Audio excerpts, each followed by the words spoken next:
ஒரு வீட்லேயும் நவராத்திரியை அவங்கவுங்க விருப்பத்துக்கு தகுந்த மாதிரி நவராத்திரி வழிபாடு பண்ணுவாங்க. நான் எப்போவுமே எளிமையான அகண்ட தீப வழிபாடு தான் செய்வேன். நவராத்திரி ஆரம்பிக்குதுனாலே ஒரு வாரத்துக்கு முன்னாடியே வீடு எல்லாம் சுத்தப்படுத்திடுவேன். நவராத்திரி ஆரம்பிக்கிற முதல் நாள் நைட்டே புது அகல் விளக்கில் எண்ணெய் ஊற்றி நீட்டு திரியெல்லாம் போட்டு வாழை இலையில் பச்சரிசி நிரப்பி அதில் அகல் வச்சு ரெடி பண்ணி வச்சுடுவேன். இந்த வருஷம் புதுசாக எனக்கு லக்ஷ்மி, துர்க்கை, சரஸ்வதி பொம்மை வாங்கி வச்சு பூஜை செய்யலான்னு தோணுச்சு. அதனால் அம்மன் பொம்மைகள் வாங்கி வச்சுட்டேன். நவராத்திரி முதல் நாள் காலையில் அந்த பிரம்ம முகூர்த்தம்னு சொல்லுவாங்களே அந்த நேரத்தில் இந்த அகண்ட தீபத்தை ஏற்றி வச்சு 10 நாள் வரைக்கும் இந்த தீபம் சுடர் விட்டு ஒளி தரும்படி நம்ம பார்த்துக்கணும். காலையில் சிம்பிளாக கேசரி செஞ்சு வச்சு பூஜை ஆரம்பிச்சிட்டேங்க. நவராத்திரினாலே ஈவினிங் தானே விசேஷம்.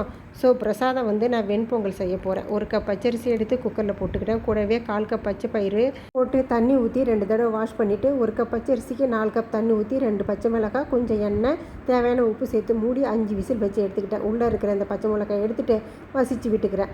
இப்போ ஒரு பேனில் நெய் விட்டு முந்திரி 1-2 பொடிச்ச மிளகு, ஜீரகம், இஞ்சி, கருவேப்பிலை, கொத்தமல்லி தழையெல்லாம் போட்டு இதை அப்படியே பொங்கலில் கொட்டிக்கலாம்.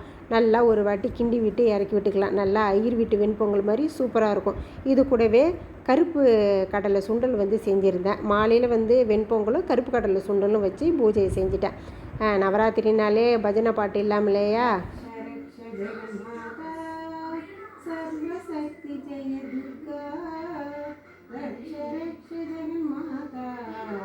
सर्वशक्ति जय दुर्गा रक्ष रक्ष जगन्माता सर्वशक्ति जय दुर्गा रक्ष रक्ष जगन्माता सर्वशक्ति जय दुर्गा. சூப்பராக முதல் நாள் பூஜையை முடிச்சாச்சு. அடுத்த வீடியோவில் நவராத்திரி 2ஆம் நாள் பூஜையை பார்க்கலாம்.